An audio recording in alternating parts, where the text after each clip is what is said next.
오늘 하나님께서 우리에게 주시는 말씀 함께 봉독하겠습니다. 베드로전서 5장 1절에서 14절까지 말씀입니다. IOC 150면에 있습니다.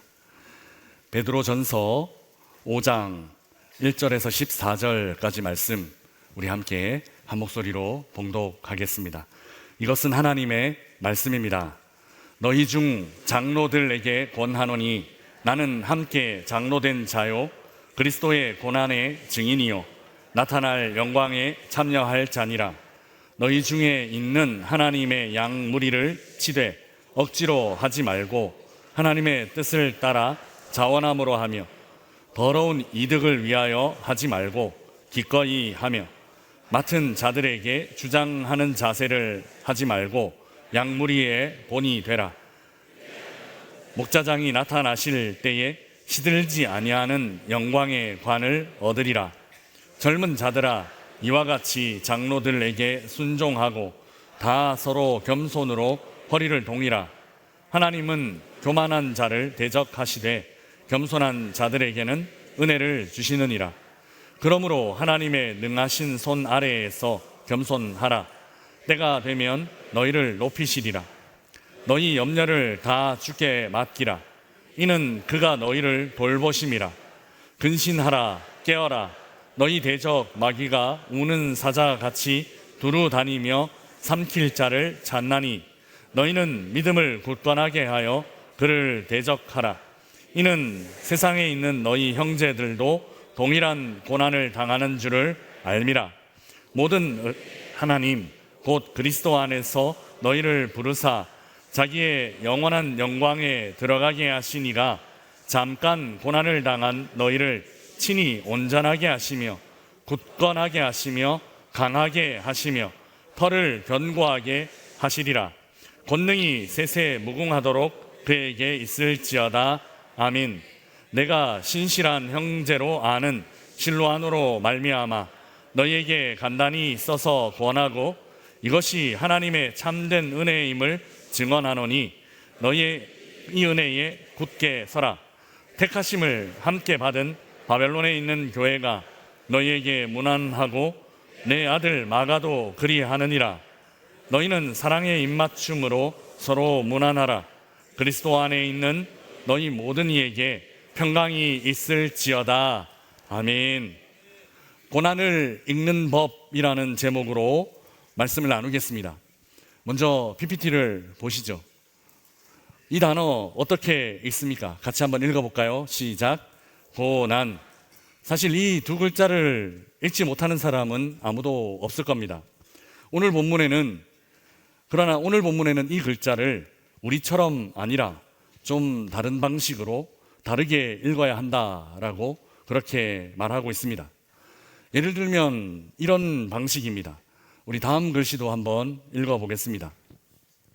같이 읽어볼까요? 시작. 김용환. 누구 이름 같으세요? 제 아버지 함자입니다. 이 세 글자를 읽을 때 대부분 김용환 이렇게 읽으셨지만 저는 이 세 글자를 읽을 때 항상 김자, 용자, 환자 이렇게 읽곤 합니다. 같은 글씨이지만 다른 방법으로 읽을 수 있습니다. 우리는 전통적으로 아버님, 조부님, 조상의 이름 말할 때 어르신들 함자를 읽을 때 그냥 읽지 않고 한 자씩 한 자씩 끊어 읽는 그런 문화를 갖고 있습니다. 이를 피휘라고 하는데요. 피하다 할 때 피, 이름 할 때 휘. 그래서 이름을 직접적으로 읽지 않으면서 존중을 표하는 그런 아름다운 전통을 갖고 있습니다. 예전에 이런 일도 있었습니다. 어떤 분이 제 이름을 말씀하시면서 그냥 담임 목사님 이렇게 하지 않으시고 김자, 홍자, 석자 이렇게 말씀하시는 겁니다. 제가 너무 부담스러워서 그렇게 안 읽으셔도 됩니다 라고 말씀드린 적이 있는데요. 몸둘 바를 몰랐던 그런 기억이 있습니다. 이처럼 사람들은 때로 기록된 대로 아니면 문자 그대로 읽지 않는 그런 경우들이 있습니다. 이런 별도의 읽기 방식과 관련해서 성경을 읽고 또 성경을 아는 우리들에게는 특별히 잘하는 전통 하나가 더 있습니다. 바로 이 단어입니다. 혹시 읽으실 수 있으실까요? 명선교회 다니시는 분들 이 정도는 다 읽으실 수 있으리라고 생각됩니다. 이 단어는 하나님 이름입니다. 우리 성경에는 이 단어가 여호와 이렇게 번역되어 있지만 학자들은 이 단어를 어떻게 읽는지는 잘 모르겠지만 여호와가 아닌 것은 분명하다라고 말하고 가장 가까운 것 야훼 정도가 아닐까 이렇게 추측합니다. 사실 문자 그대로 하면 히브리어 알파벳 요트, 해, 밥, 해로 이루어진, 그러니까 모음이 없는 자음 4개로만 이루어진 단어입니다. 말씀드린 것처럼 이 단어는 오늘 우리에게 어떻게 읽어야 하는지 알려져 있지 않은 그런 단어입니다. 하나님의 이름이어서 사람들은 함부로 부르지 않았기 때문입니다. 이스라엘 사람들은 성경을 필사하면서 이 단어가 나오면, 이 단어를 기록해야 될 때가 되면 필사하던 것을 멈추고 몸을 정결하게 하고 마음을 다시 정결하게 하고 또 기록하고 있던 붓도 다시 헹구고 빨아서 새롭게 이 글을 썼다라고 그렇게 알려져 있습니다. 또 성경을 읽다가 이 단어가 나오면 어떻게 했는가 하면 이 단어를 그대로 읽지 않고 아도나이, 그러니까 주님이라고 바꿔서 읽던가 아니면 하쉔이라는 단어, 그 이름이라는 단어로 바꿔서 읽었다고 합니다. 기록된 글자와 그 글자를 읽는 방식이 다른 경우, 이렇게 우리 주변에는 드물지 않게 일어나곤 하는 일입니다. 그렇다면 우리는 고난이라는 글자, 이 두 글자는 어떻게 읽어야 할까요? 그냥 고난이라고만 읽으면 되는 것일까요? 오늘 본문 안에서 베드로 사도는 이 고난이라는 글자를 너희들은 앞으로 이렇게 읽거라, 이렇게 전해주고 있습니다. 먼저 베드로 사도가 고난을 읽는 방식은 자기 소개 안에 나타납니다. 우리 오늘 본문 1절 말씀 우리 함께 읽어보겠습니다. 같이 읽겠습니다. 너희 중 장로들에게 권하노니 나는 함께 장로된 자요 그리스도의 고난의 증인이요 나타날 영광에 참여할 자니라. 아멘. 자기를 소개하는 일, 요즘 학교를 입학할 때나 또 어디 취업을 할 때 굉장히 중요한 일이 되었습니다. 이력과 함께 내가 어떤 사람인지 자기를 드러내고 또 어필하는 일이기 때문에 그렇습니다. 저는 예전에 선교사님이신 담임 목사님께 이력서를 제출하면서 저의 선교 사역에 대해서 어필하려고 이력서를 좀 더 강조해서 쓴 일이 있습니다. 이 이력서를 읽으시는 분이 선교사님이시니까 제가 그 이력서를 선교에 굉장히 강조점을 두고 기록했던 적이 있습니다. 보통은 이력서에 그저 학력 그리고 사역 경력 간단히 기록하지만 그 이력서에는 제 모든 선교의 이력이 다 총망라되어 있었습니다. 선교단체에서 캠퍼스 선교사로 일했던 일뿐만 아니라 단기 선교 갔던 나라들을 하나하나 다 소개했던 기억이 있습니다. 그러니까 이력서가 막 이렇게 몇 줄씩 늘어나더라고요. 보통은 이런 방식으로 자기소개를 합니다. 뭔가 뚜렷하게 자기 정체성을 보여줄 수 있는 방향, 그리고 보여주고 싶은 어떤 자신의 모습을 강조하고 또 두드러지게 하는 방식을 사용합니다. 그런데 오늘 본문에서 베드로 사도는 이렇게 자기 자신을 소개하고 있습니다. 나는 함께 장로된 자요 그리스도의 고난의 증인이요 나타날 영광에 참여할 자니라 라고요. 여기 그리스도의 고난의 증인이라는 말이 있습니다. 자기를 소개하는 이 짧은 문장 안에 베드로 사도는 이 표현을 넣어두고 있다라는 것이죠. 그리스도의 고난의 증인. 무슨 의미일까요? 자기를 소개하는 짧은 문장 안에 그리스도의 고난, 그리스도의 고난의 증인이라는 말을 넣은 이유, 무엇일까요?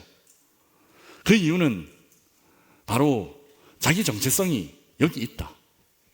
나의 나됨을 가장 뚜렷하게, 가장 잘 보여주는 단어는 바로 이것이다 라는 생각했기 때문일 것입니다. 나의 가장 나다움, 베드로의 가장 베드로다움, 그리스도인의 가장 그리스도인다움이 어디에 있는가 하면 바로 이 표현, 고난의 증인이라는 말 안에 있다 여겼기 때문일 것입니다. 사실 이 말은 그렇게 좋아 보이지는 않습니다. 왜냐하면 고난이라는 단어를 자기 속에 포함하는 일은 얼핏 생각해도 그리 유리해 보이지, 유익해 보이지 않기 때문입니다.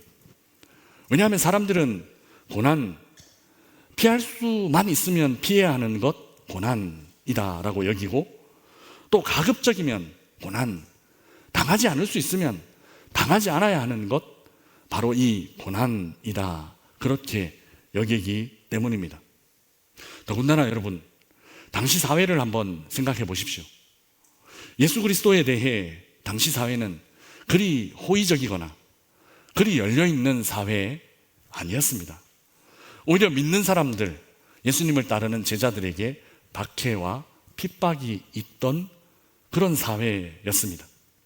그러니 고난, 그리스도의 고난, 이런 일은 감출 일이었지 드러내고 나타낼 일 아니었다라는 것이죠. 그럼에도 베드로는 고난을 자기 소개의 전면에 드러냅니다. 그리스도의 고난을 나를 소개하는데 가장 먼저 드러내 보여주고 있습니다. 자기 자신을 그리스도의 고난의 증인이라고 말하고 있다라는 것이죠. 여기에는 아마 이런 마음 있었을 겁니다. 고난을 빼놓고는, 그리스도의 고난을 말하지 않고는 나의 진짜 모습, 나의 진짜 나됨, 도무지 그 어떤 말로도 설명할 수 없어 라는 그런 고백이 아마 이 표현 안에 담겨져 있을 겁니다. 그리스도의 고난 없으면 나는 없다. 그리스도의 고난이 아니면 나는 아무것도 아니다. 베드로는 이런 믿음, 이런 확신 가진 사람이었습니다. 여기 베드로가 고난을 읽는 법 배울 수 있습니다. 베드로가 고난을 읽는 법은 바로 자기의 정체성, 나의 나됨입니다.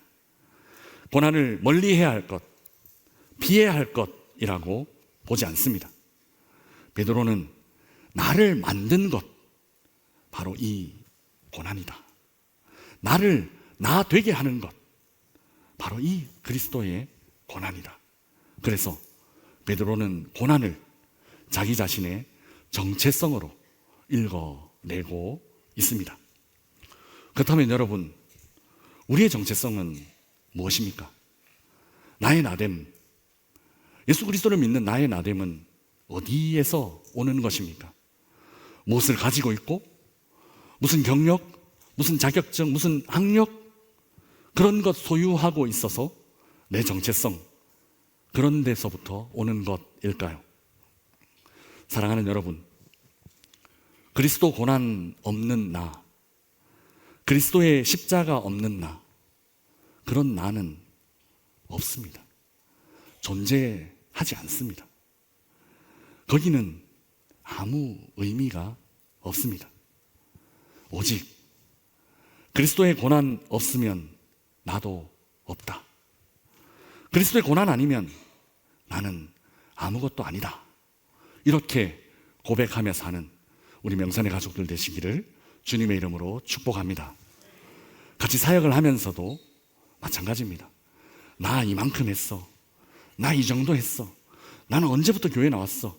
이런 것 다 내려놓고 그저 그리스도의 고난 자랑하고, 예수님이 날 위해서 십자가에 달려주셨어. 예수님이 날 위해서 십자가에 피 흘려 주셨어. 이것 내 정체성 삼고 내 사역의 동기 삼는 우리 명산의 가족들 되시기를 주님의 이름으로 축복합니다. 그리스도의 고난 안에서 나의 나됨을 발견하는 귀하고 복된 우리 성도들 되시기를 다시 한번 주님의 이름으로 축복합니다. 고난 안에서 진정한 나의 나됨의 정체성을 발견하는 것, 첫 번째, 베드로 사도가 우리에게 알려주는 고난의 독법, 고난을 읽는 법입니다. 두 번째, 베드로가 고난을 읽는 법. 베드로는 고난이라고 썼지만 이 두 글자를 그저 고난이라고 읽어서는 안 된다. 오늘 본문 안에서 그렇게 말하는 듯 합니다. 베드로는 고난이라고 쓰여진 이 글자를 영광이라고 읽을 수 있어야 한다라고 우리에게 이 베드로전서, 이 서신을 통해서 도전하고 있습니다. 대학생 때 저는 이 베드로전서를 묵상한 적이 있습니다. 특히 고난에 대해서 묵상하면서 이 베드로전서를 읽었던 기억이 있습니다. 성경을 읽으면서 고난이라는 단어마다 동그라미를 치게 되었습니다. 하나씩, 두 개씩 고난이 나올 때마다 동그라미를 치면서 그렇게 성경을 읽었습니다. 우리 성경 기준으로 총 17번 베드로전서에 고난이 기록되어 있습니다. 그렇게 고난에 대해서 묵상하다가 고난이라는 단어에 동그라미를 치다가 눈에 띄는 점 하나를 발견했습니다. 그것은 고난이라는 단어 옆에 항상 따라오는 한 단어가 있었습니다. 매번 겹쳐지는 한 단어가 있었습니다.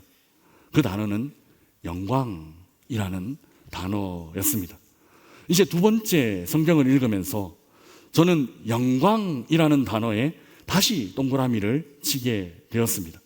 우리 성경에 영광이라는 단어가 총 14번 나옵니다. 고난 17번, 영광 14번, 베드로전서에 그렇게 기록되어 있습니다. 이번 한 주간 한번 이것 실천해 보시면 어떨까 싶습니다. 베드로전서 묵상을 이제 마치게 되는데요. 시간이 되시면 한번 전체를 고난이라는 단어에 동그라미를 치면서 한번 성경을 읽어보십시오. 그리고 다시 읽을 때 영광이라는 단어에 또 한번 동그라미를 치면서 한번 이 성경을 읽어보시기 바랍니다. 큰 은혜가 함께 하실 줄 믿습니다. 이 짧은 서신 안에 고난과 영광이 이렇게 자주 나타나고 그것도 거의 동일한 횟수로 함께 등장하고 있다라는 것입니다. 한번 살펴보죠. 예를 들면 이런 곳입니다. 먼저 베드로전서 1장 11절입니다. 우리 함께 읽어보겠습니다. 같이 읽겠습니다. 자기 속에 계신 그리스도의 영이 그 받으실 고난과 후에 받으실 영광을 미리 증언하여 우리를 누구를 또는 어떠한 때를 지시하는지 상고하니라. 아멘.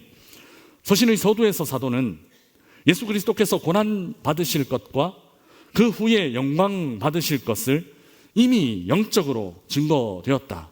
이 사실이 이미 영적으로 알려졌다라고 그렇게 말하고 있습니다. 고난과 영광이 함께 등장하고 있습니다. 또한 베드로전서 4장 16절 우리 함께 읽어보겠습니다. 같이 읽겠습니다. 만일 그리스도인으로 고난을 받으면 부끄러워하지 말고 도리어 그 이름으로 하나님께 영광을 돌리라. 아멘. 그리스도인들에게 고난 없는 것 아닙니다. 예수 믿는다고 고난이 피해가거나 고난이 닥치지 않는 것 아니다라는 것이죠. 우리도 고난 겪고 예수 믿어도 힘든 일 생길 수 있습니다. 베드로 사도도 그리스도인도 고난 받는다 분명히 말하고 있습니다. 그런데 그때 그 고난 받을 때 어떻게 해야 하는가? 부끄러워하지 말아라. 그렇게 말하고 있습니다. 고난 부끄러워할 일 아니다라는 것이죠. 오히려 그때 고난 받을 때 하나님께 영광 돌려라 말하고 있습니다. 고난은 부끄러워할 일이 아니라 하나님께 영광 돌릴 일이라는 겁니다. 이를 실천하며 사시기를 축복합니다. 여기도 고난과 영광이 함께 나타나고 있습니다. 그리고 오늘 우리가 읽은 오늘 본문 안에도 마찬가지입니다. 오늘 본문 1절 말씀 우리 함께 다시 한번 읽어보겠습니다. 같이 읽겠습니다. 너희 중 장로들에게 권하노니 나는 함께 장로된 자요 그리스도의 고난의 증인이요 나타날 영광에 참여할 자니라. 아멘. 한 인격체 안에서 고난과 영광이 동시에 등장합니다. 자신은 고난의 증인, 고난을 증언하는 사람이지만 동시에 그 고난을 증언하는 사람임과 동시에 영광에 참여하는 사람이라고 자신을 소개하고 있습니다. 여기서도 한 사람을 소개하는 표현 안에 고난과 영광이 함께 나타나고 있습니다. 마지막으로 오늘 본문 10절입니다. 우리 10절 말씀 같이 읽어보겠습니다. 모든 은혜의 하나님 곧 그리스도 안에서 너희를 부르사 자기의 영원한 영광에 들어가게 하신 이가 잠깐 고난을 당한 너희를 친히 온전하게 하시며 굳건하게 하시며 강하게 하시며 털을 견고하게 하시리라. 아멘. 여기는 순서가 바뀌었습니다. 영광이 먼저 나옵니다. 하나님 어떤 분이신가? 하나님은 우리를 영원한 영광 안으로 들어가게 하시는 분이시다라고 말하고 있습니다. 그런데 그분은 영광뿐만 아니라 우리의 고난과도 관련되신 분이십니다. 잠깐 고난당한 우리를 도우시는 분이라는 겁니다. 우리를 온전하게 하시고 우리를 굳건하게 하시고 우리를 강하게 하실 것입니다. 여기서 중요한 것은 고난 잠깐입니다. 하지만 영광 영원합니다. 이것이 성경의 진리입니다. 잠깐 고난 당한 뒤에 영원한 영광이 있는 줄 믿습니다. 이처럼 고난과 영광은 서로 다른 두 가지 일이 아닙니다.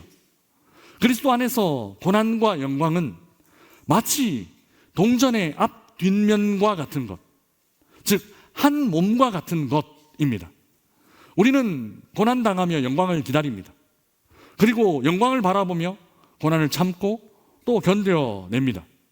저는 오늘 인생의 여러 고난 당하신 분들에게 이렇게 주의 말씀을 전하고 싶습니다. 고난이 없는 영광은 없습니다. 그리고 영광이 없는 고난도 없습니다. 그리스도인들에게 영광과 고난과 영광은 다른 두 가지의 것 아니라 하나라는 것입니다. 그러니 다시 한번 이 글씨를 한번 봐주십시오. 이 글자 보면서 이제 우리는 좀 다르게 읽을 수 있어야 합니다. 이 글씨 뭘로 보이십니까? 아멘. 고난 한 분 계셨지만 대부분 영광이라고 말씀해 주셨습니다. 이 글자 비록 글씨로는 고난이라고 쓰여 있지만 이 고난은 잠깐이며 사라질 것이기에 이 고난은 곧 영원한 영광으로 바뀔 것이기에 앞으로 우리는 이 글씨를 고난이라고 읽지 말고 이제부터는 이 글씨를 영광으로 읽으시기를 주의 이름으로 축복합니다. 이제 이 글씨를 고난 아니라 영광이라 읽으며 사십시다. 사랑하는 명선의 가족 여러분, 이제 우리 명선의 가족들은 고난이라 쓰고 영광이라 읽는 분들 되시기를 주님의 이름으로 축복합니다. 우리의 삶에서 혹 고난이라 쓰인 글씨를 발견하게 된다 하더라도 이렇게 읽는 법으로, 이렇게 영광으로 읽는 법으로 넉넉히 그 고난 이겨내시기를 주님의 이름으로 축복합니다. 혹 지금 고난 가운데 계신 분들이 계십니까? 그 고난 잠깐입니다. 그리고 영원한 영광이 우리에게 임할 것입니다. 이는 하나님의 약속입니다. 하나님의 약속이니 믿음대로 될 줄 믿습니다. 이를 믿는다면 이제 우리는 이렇게 살 수 있어야 합니다. 고난을 고난으로 여기지 않는 것, 그리고 그 고난을 영광으로 여기는 것, 그래서 고난이라는 글씨를 영광으로 읽으며 살아가는 것. 사랑하는 여러분, 이 믿음 갖고 있으면 내 인생에 고난이라고 쓰여진 길을 걸어가더라도 이제 그 길은 고난의 길 아닌 줄 믿습니다. 그 길은 우리에게 영광의 길 될 줄 믿습니다. 영광이라는 목적지로 안내하는 길이기 때문에 그렇습니다. 내 인생에 혹 고난이라 쓰여진 글씨 발견하더라도 이제 더 이상 그 글씨 고난으로 읽지 마십시다. 이제 그 글씨 이제부터는 영광이라 읽으며 사십시다. 고난, 어려움에 함몰되지 말고 하나님 우리에게 주실 영광을 바라보며 사십시다. 잠깐 고난당한 우리를 친히 온전하게 하시며, 친히 굳건하게 하시며, 친히 강하게 하시며, 친히 털을 견고하게 하실 하나님 약속 붙잡고 하루하루를 그 고난 영광으로 바꾸어가며 승리의 삶 사시기를 주님의 이름으로 축복합니다. 이런 모든 명선의 예배자들 되시기를, 이런 한 주간 되시기를 한 번 더 주님의 이름으로 축복합니다. 우리 주신 말씀 생각하며 함께 찬양하겠습니다. 십자가의 전달자 찬양, 우리 가사를 생각하며 고백하며 하나님 찬양하겠습니다.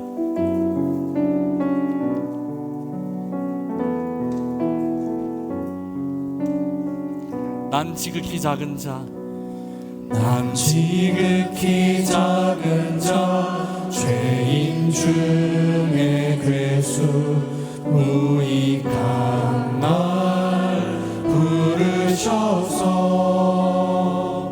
간절한 기대와 소망 부끄럽지 않게 십자가 전케 하셨네. 어디든지 가리라, 어디든지 가리라.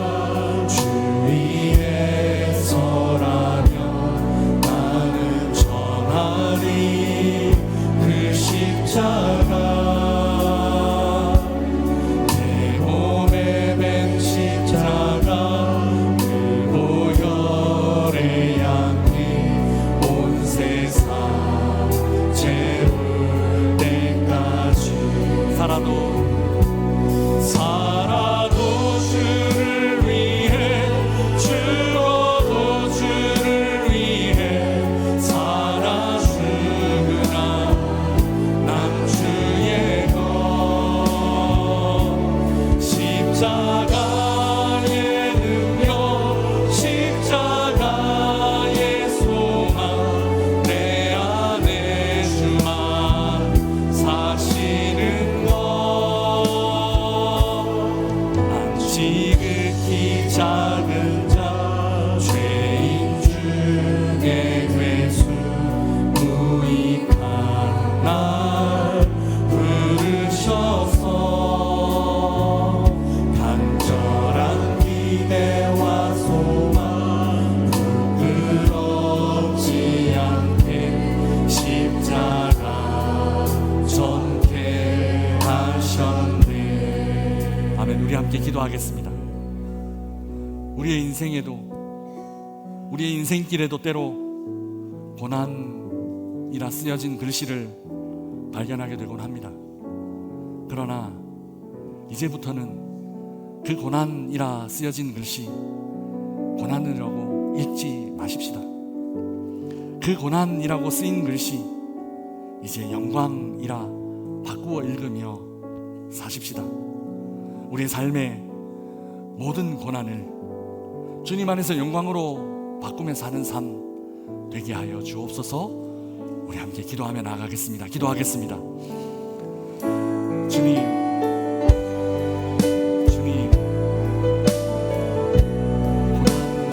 고난이라고 쓰여진 글씨들을 읽으며 그 있었던 일들이었지만 그 고난 위에 따라온 영광, 잠깐 고난 위에 영원히 이어지는 영광, 그 영광 우리의 삶이었습니다.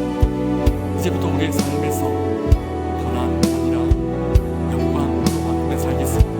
고난이라는 글씨 이제 그대로 잊지 아니하고 영광이라고 읽으며 살아가는 저희들 되게 하여 주옵소서. 주님.